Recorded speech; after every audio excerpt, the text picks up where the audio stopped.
राँडे पिउँथ्यो बच्चा बेलामा। कोही बेला हाम्रो गाउँबाट आउँदाखेरि यता माइतीबाट गाउँ जाँदाखेरि राँडे पिङ खेलेर चाहिँ आउने जाने भइरहन्थ्यो। त्यतिखेर त अब अलिक समस्या थियो, एकजना हिँड्न नसक्ने। अनि आमासँग अनि सानो थियो, सानोदेखि आमाले चाहिँ कोही बेला ढाडामा बोक्नुहुन्थ्यो, ढाडामा बोक्ने, कोही बेला हिँडाउने गर्नुहुन्थ्यो। अनि त्यसपछि एक दिन चाहिँ त्यो लाली गुराँस खाएको, लाली गुराँस खाएर चाहिँ मलाई लाग्यो घरबाट आउँदाखेरि। अनि उहाँ तल उसदेखि चाहिँ जाल बाँझेको चियान डाँडाबाट चाहिँ मलाई बोकेर ल्याउनु भयो। उहाँ यतैबाट त्यो डाँडाबाट काटेर जानु पर्थ्यो, त्यहाँदेखि फेरि यस्तो क्रस जानुपर्छ, अनि त्यहाँ क्याउरानी हिले खर्का गाउँमा गएर चाहिँ मलाई अलिकति पानी सानी खुवाउनु भयो आमाले। अनि त्यतिखेर हजुरआमा हुनुहुन्थ्यो, हजुरबा त हुनुहुन्थेन, हजुरबा त पहिल्यै बित्नु भयो। अनि त्यस्तो भएको थियो। पहिला त धेरै यादहरू आउँछ, त्यस्तो पहिला यादहरू, हिँड्ने डुल्ने खाने। यता हजुरआमा यता बेला यसो के अरे भात पकाएर पठाउनु हुन्थ्यो, त्यसलाई भन्छ खाजा जस्तो। अनि खिर अनि दहीहरू यस्तोहरू पकाएर पठाइदिनु हुन्थ्यो।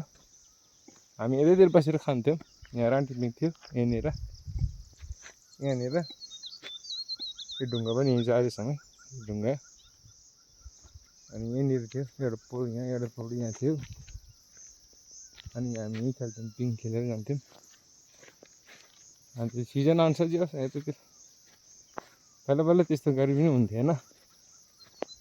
हिजो आज अलि वातावरण अलिक बिग्रिएको छ, त्यो भएको कारण चाहिँ अब घाम लागि धेरै तातो भयो। पहिला त्यस्तो थिएन, चिसो हुन्थ्यो पहिला ठाउँ त एकदम चिसो हुन्थ्यो। अनि अब एकदम कुहिराहरू डम्म हुन्थ्यो। यो डाँडामा यसरी डाँडा डम्म कुहिरो हुन्थ्यो। अनि उता त्योभन्दा माथिपट्टि एउटा सिन्केश्वरी उ त्यहाँ अलि बादल छ, त्यहाँ चाहिँ अहिलेसम्म त्यस्तै हुन्छ। अनि हामी बाल्यकालमा पढ्ने ठाउँ चाहिँ स्कुल चाहिँ त्यहाँ सेतो माटोहरू छ, गाडी गइरहन्छ। त्यसलाई हामी त्यो भिरमा चाहिँ घाँस काट्थ्यौँ, मसिनो घाँस काट्थ्यौँ त्यहाँतिर। अनि त्यो यतापट्टि सानो रुख छ, त्यहाँनिर एउटा स्कुल थियो, हामी बाल्यकालमा पढ्ने स्कुल। त्योभन्दा उतापट्टि गएर एउटा राम्रो ठाउँहरू छ। अहिले हिजोआज अलि घर पनि बनाइरहेछ। अनि त्यो कारण चाहिँ त्यो राम्ची डाँडा भन्छ।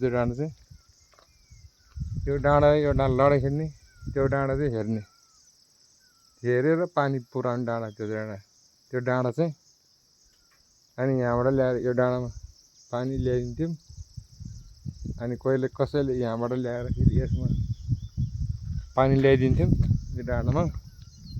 यो डाँडा चाहिँ धेरै रगत बोकिया भएर त्यो ठाउँमा चाहिँ रुखहरू छैन, केही छैन, त्यो एकदम डढेर जस्तो छ त्यो ठाउँ चाहिँ।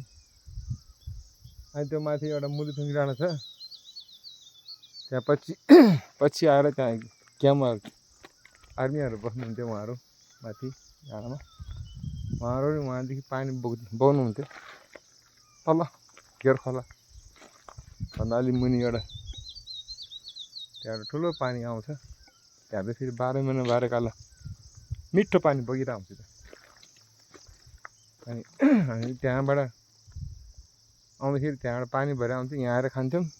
जति खान्थ्यौँ फेरि बोकेर उतै लान्थ्यौँ गाउँतिरै। यहाँदेखि उता फेरि पानी पाउँदैन, त्यस्तो ठाउँ हो। यो ठाउँ गयो भने त्यो ठाउँ गयो भने एकदम भिरबाट छ, पैदल यात्राहरू त्यो ठाउँ चाहिँ।